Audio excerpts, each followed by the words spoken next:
하나님께서 여러분들과 저에게 주시는 말씀은 누가복음 4장 5절부터 8절까지 말씀입니다. 누가복음 4장 5절부터 8절까지 말씀. 자, 제가 이 말씀을 봉독해 드릴 때에 하나님의 음성으로 들리시기 바랍니다. 마귀가 또 예수를 이끌고 올라가서 순식간에 천하 만국을 보이며 가로되 이 모든 권세와 그 영광을 내가 네게 주리라. 이것은 내게 넘겨준 것이므로 나의 원하는 자에게 주노라. 그러므로 내가 만일 내게 절하면 다 내 것이 되리라. 예수께서 대답하여 가라사대 기록하시기를 주 너희 하나님께 경배하고 다만 그를 섬기라 하였느니라. 아멘. 참 우리가 인생을 살면서 참 그 산다는 것 자체가 너무도 힘들고 참 무겁다라고 느껴지기도 합니다.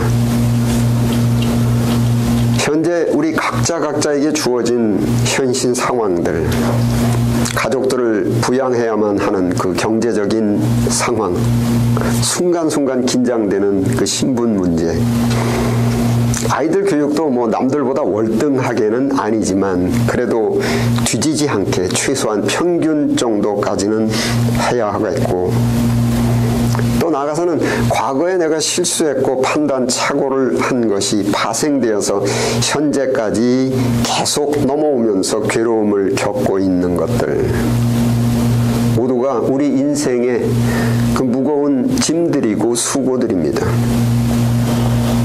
그런데 이러한 우리 인생의 수고와 무거운 짐은 육체적인 것이 아니고 영혼의 짐, 즉 정신적이고 심리적인 그러한 짐이고 고통이기 때문에 고도로 발전된 현대 과학이 크게 그 인생의 짐을 덜어주지는 못하고 있고, 갈수록 복잡 다단해지는 그 사회 심리와 인간관계에 따라서 정신적 심리적인 고통, 즉 영혼의 짐은 갈수록 무거워져만 갑니다.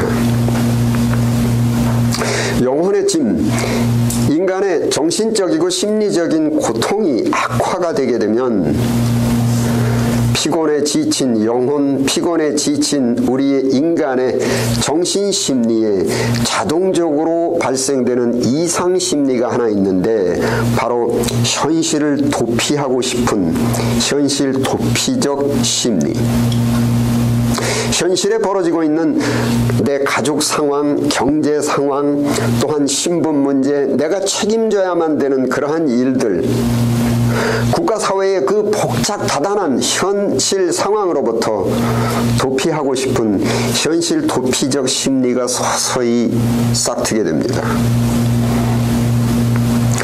이러한 이상심리, 현실 도피 심리는 전에도 있었는데, 전에는 그 인생의 수고와 무거운 짐이 그렇게 심각하지는 않았는데, 그 고통스러운 인생의 짐이 갈수록 심각해져 가고 있는 이 현실에는 그 현실 도피 심리가 더욱더 많아지고 더욱더 심각해져 가고 있는 겁니다.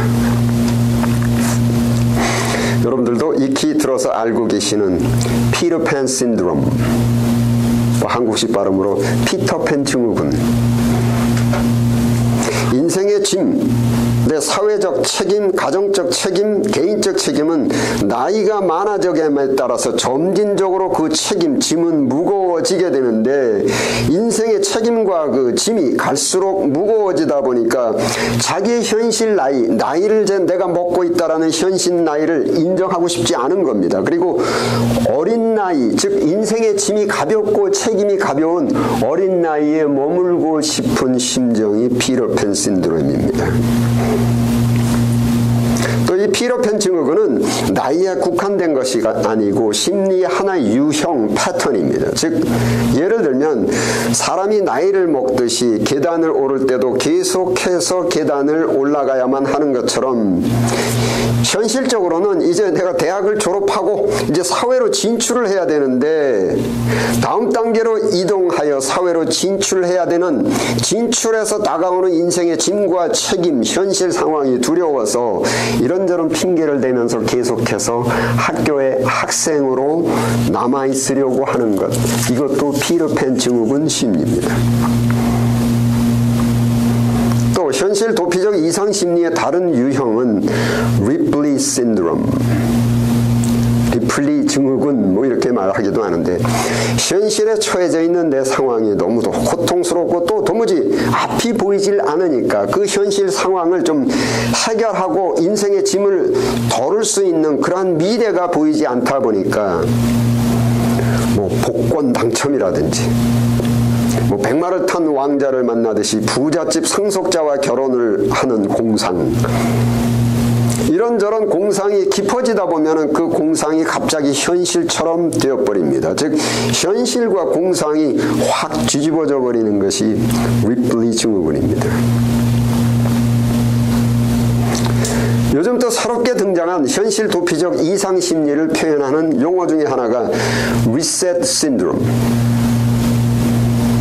컴퓨터가 필요 없는 파일이나 또 메모리 과부하로 인해서 최적화 상태를 상실하면 리셋을 해서 컴퓨터를 새로 구입했을 때의 초기화 상태, 그 상태로 초기화를 하듯이 내 지금 현실 상황, 내가 지금 이 배우자와 결혼한 그 결혼에 관련된 것 또한 자식들, 내 학벌, 모든 직장, 현실 상황이 만들어지게 된 모든 과거의 실수와 오판을 또 후회하면서 내 인생을 컴퓨터처럼 초기화시켜버리고 싶은 그러한 심정이 간절하다 보니까 남편, 아내, 가족들의 모든 현실을 컴퓨터처럼 리사이클 빈, 휴지통에다가 좀 버리고 싶은 심정입니다.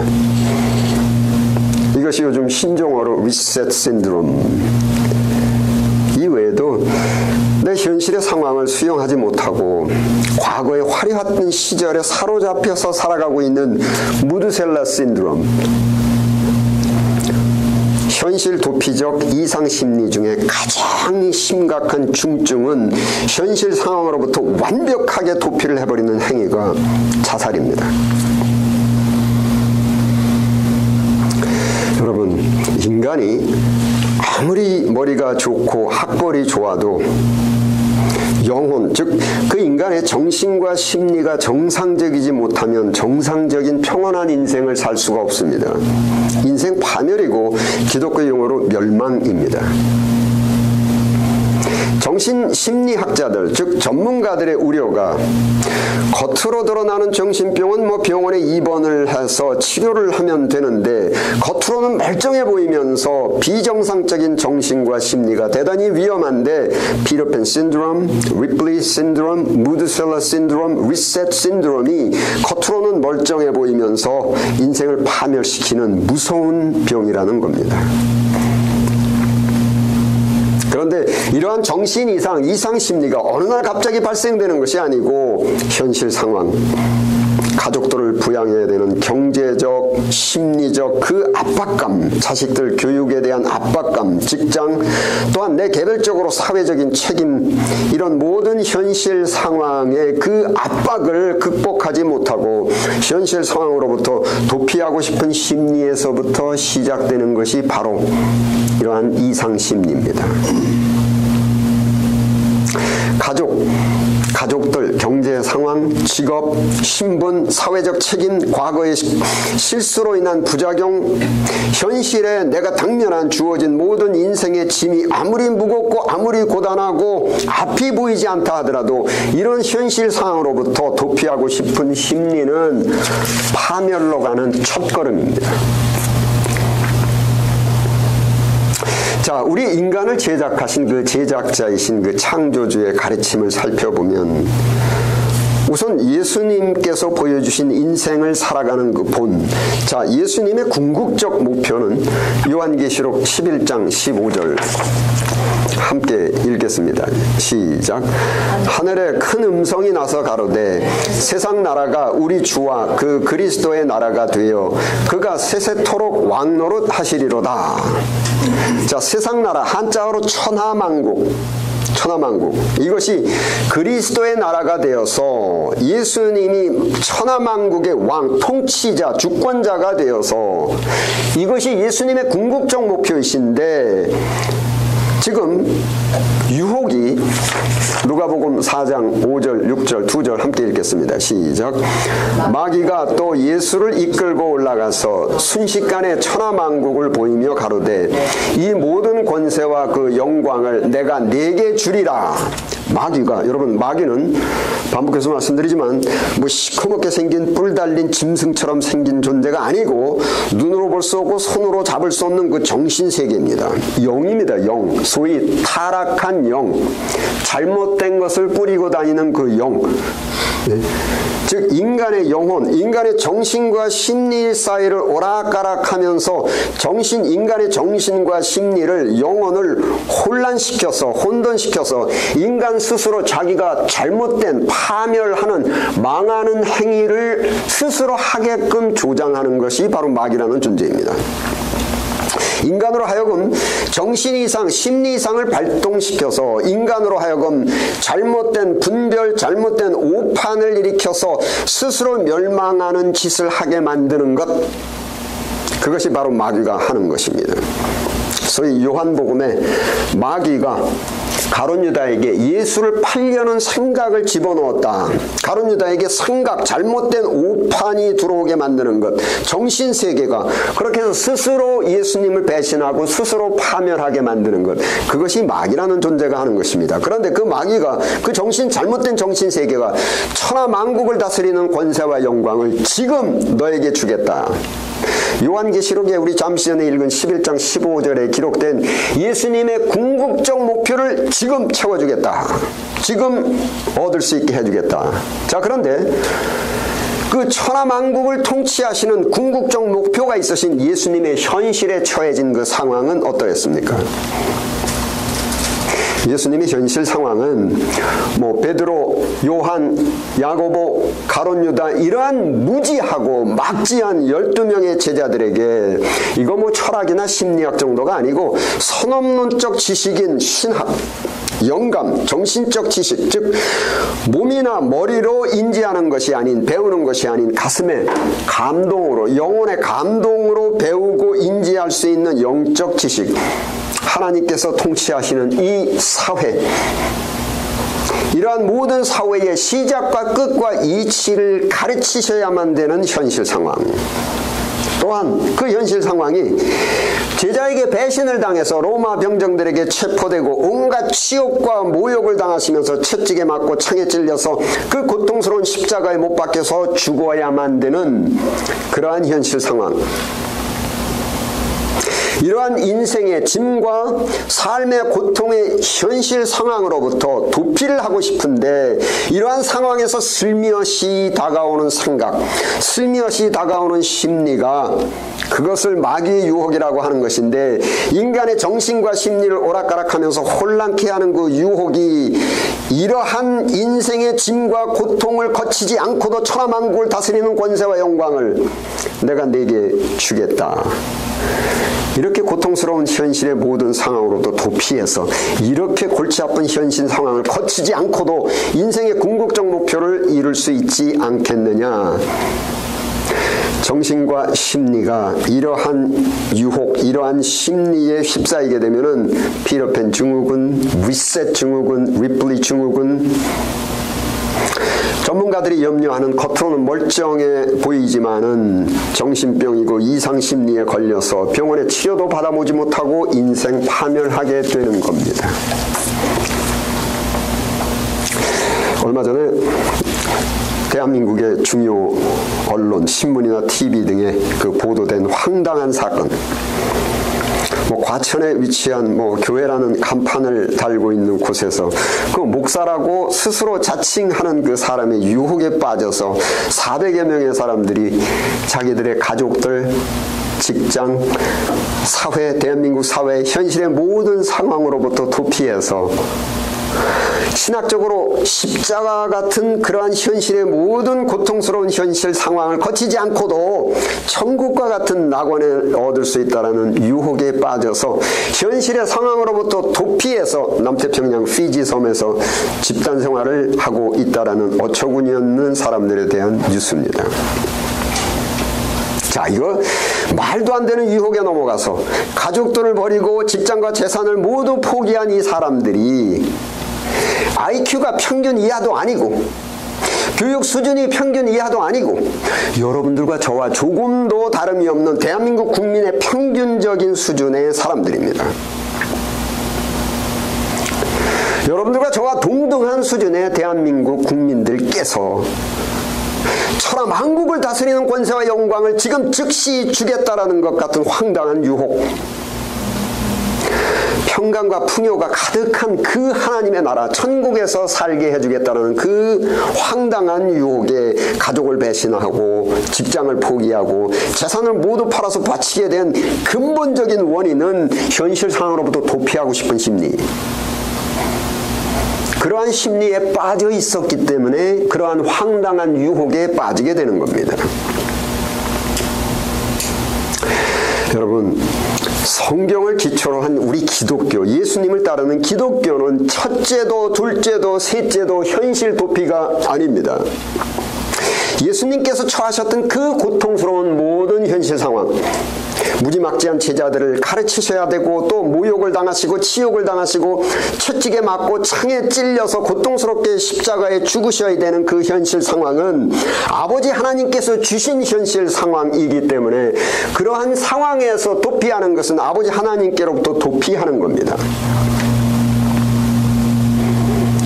마귀의 유혹이, 잘못된 정신세계가 혼란케 하는 그 유혹이 이러한 고통스러운 현실 상황으로부터 도피해서 천하 만국을 다스리는 권세와 영광을 내게 주겠다. 그 고통스러운 현실 상황으로부터 도피하면 남태평양의 천국과 같은 곳에서 살게 해주겠다. 유혹에 넘어가서 아버지 하나님께서 주신 모든 현실 상황으로부터 도피를 해버리면 패가망신하고 인생을 파멸하게 되는 것입니다. 예수님께서는 만물을 창조하시고 인간을 제작하셨기 때문에 인생살이의 원리와 이치를 밝히 알고 계셨기 때문에 우리들에게 인생살이의 본을 보여주신 것입니다.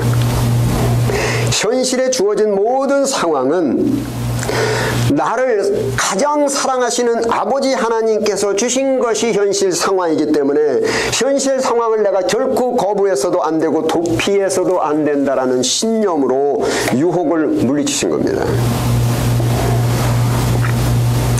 제가 강의 시간에도 가끔 말씀을 드리는 사항 중에 하나가 예수님께서 부활해서 승천하신 직후, 즉 기독교의 초창기에 성경이 요즘처럼 이렇게 일목요연하게 정경화되지 못했습니다. AD 397년이 되어서야 현대에 우리가 갖고 있는 그 성경이 정경화됐는데 그때 당시에는 성경책도 부실했고 초창기 때에는 신학이나 또 교회에서 가르쳐야만 되는 교리도 정립되기 이전이었기 때문에 수많은 이단과 수많은 엉터리 기독교 교회들이 판을 치고 있었습니다. 당시의 신학자 중에 한 분께서 교인들에게 간곡하게 당부하신 말씀이 현재 성경책도 이렇게 완성되지 못했고 또 신학과 교리도 잘 정리정돈해서 정립되지 못해서 여러분들께서 올바른 기독교의 가르침과 올바른 목사의 가르침을 분별하기가 대단히 어렵습니다. 하지만 이 세 가지 주의점만 명심하시고 신앙생활을 하십시오. 그 세 가지의 첫째가 가족, 직장, 내가 소속되어 있는 그 사회를 소홀하게 만들고 그러한 모든 현실 상황으로부터 도피하게 만드는 것은 엉터리 이단입니다. 둘째가 윤리, 특히 성적으로 타락한 비윤리적인 것은 엉터리 이단입니다. 아무리 천사의 말을 할지라도 그것은 마귀입니다. 광명한 천사로 가정을 했을 뿐입니다. 셋째가 아무리 달콤한 말을 할지라도 돈, 교회나 목사가 돈을 강조하는 것은 엉터리 이단입니다. 이 세 가지를 분별하지 못하면은 패가망신당하고 파멸합니다. 여러분, 이 세 가지 주의점은 첫째, 직장이나 가정이나 현재 내가 소속되어 있는 그 사회 등의 현실 상황으로부터의 도피, 비윤리적인 것, 특히 성적 타락, 윤리 타락 또한 금전 타락은 종교 생활, 기독교의 신앙 생활에만 국한된 것이 아니고 우리 각자가 어떤 방법으로 인생을 살던 간에 이 세 가지 중에 하나라도 해당되면 그 인생은 엉터리 인생입니다. 인간 제작자이신 창조주께서 인생살이의 지혜를 알려주시는 성경 말씀에 이런 말씀이 있습니다. 너희가 이 세상과 구별되어 거룩해야 된다. 구별되는 것이 거룩하는 것인데 이 세상과 구별돼야 된다. 이런 말씀이 있는데 여러분 이 말씀을 해석하는 데에 있어서 예수님께서 실천하여 본을 보여주신 그 인생살이를 그거를 푯대로 놓고 해석을 해야 되는데 세상과 세상이라고 표현된 그 의미는 우리 모든 인간에게 주어진 현실 상황, 가족들을 부양해야 하고 또 직장 생활을 해야 하고 또 내가 한 사회에 어떤 단체에 소속이 돼야 되고 국가에 소속이 돼야 되고 내가 개인적으로 갖고 있는 일반적인 책임 또 사회적인 책임 등 모두 다 십자가와 같은 것이 현실 상황들입니다. 그런데 이러한 것들이 세상과 구별돼야 된다는 의미는 십자가와 같이 이러한 현실 상황으로부터 도피를 하라는 것이 결코 아니고 십자가와 같이 이렇게 고통스러운 이러한 현실 상황을 대처하는 방법이 예수님을 믿는 사람과 예수님을 믿지 않는 사람이 구별되어 다른 겁니다. 예수님을 믿지 않는 사람들은 십자가와 같이 고통스러운 모든 현실 상황을 감당하고 극복한다고 하면서 감당하고 극복하기 위해서 윤리적으로 타락하고 현실 상황이 어려운 것을 핑계로 성적으로 타락하고 인생의 무거운 짐을 내가 해결하겠다고 하면서 금전적으로 타락하고 사람들에게 매정하고 거칠어지고 차가워지고 그렇지 않으면 현실 상황으로부터 도피를 하는 마음과 생각을 품고 피터팬 증후군, 리셋 증후군, 리플리 증후군 등 겉으로 표시 안 나는 정신병에 걸려서 미혹돼서 피시섬으로 가서 사는 것 같은 인생을 사는데 예수님을 믿는 사람은 다른 겁니다. 십자가와 같이 고통스러운 모든 현실 상황을 감당하고 대처하고 극복하는 방법이 예수님을 믿지 않는 사람들과 다르게 구별되어 거룩한 겁니다. 즉 모든 것은 예수님이 그 모든 고통스러운 그 십자가의 현실 상황을 극복하고 감당하신 그 예수님께서 살아가신 그 방법을 배우는 겁니다. 그것이 기독교인입니다. 예수님한테 인생살이를 배우고 따르는 겁니다. 첫째가 아버지께서 주신 잔을 내 어찌 마시지 않겠느냐. 그 고통스러운 십자가의 현실 상황은 나를 가장 사랑하시는 아버지께서 주신 그러한 현실 상황이다. 현실 상황이 고통스럽지만 거부하거나 도피해서는 인생 파멸이다. 첫째 신념입니다. 구약의 요셉이 처했던 현실 상황, 모욕스럽고 치욕스러웠던 그 노예로서의 현실 상황, 또한 교도소 죄수로서의 그 치욕스러운 현실 상황은 아버지 하나님께서 주셨던 현실 상황들입니다. 그 현실 상황들이 고통스럽지만 거부하거나 도피하면 인생 파멸하는 겁니다. 둘째가 아버지께서는 전지하시기 때문에 모든 걸 모두 내가 나에 대해서 아는 것보다 나에 대해서 더 많은 것을 완전히 100% 알고 계시기 때문에 결코 내가 감당하지 못할 정도의 인생의 무거운 짐은 결코 주시지 않는다.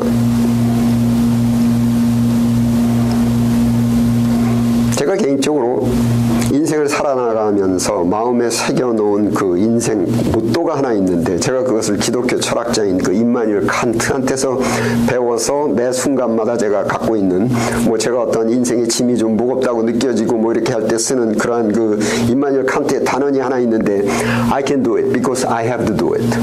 나는 할 수 있다. 왜냐하면 내가 해야 되는 일이기 때문이다. 그 이마누엘 칸트도 또 아버지께서는 내가 감당하지 못할 시험 밖에는, 감당하지 못할 인생의 짐 외에는 결코 주시지 않는다. 여기서부터 파생된 단원이 바로 I can do it because I have to do it because it is my responsibility. 나는 할 수 있다. 왜냐하면 이것은 내 책임이고 내가 해야 될 일이기 때문이다. 이게 바로 예수님의 인생살이의 원칙입니다.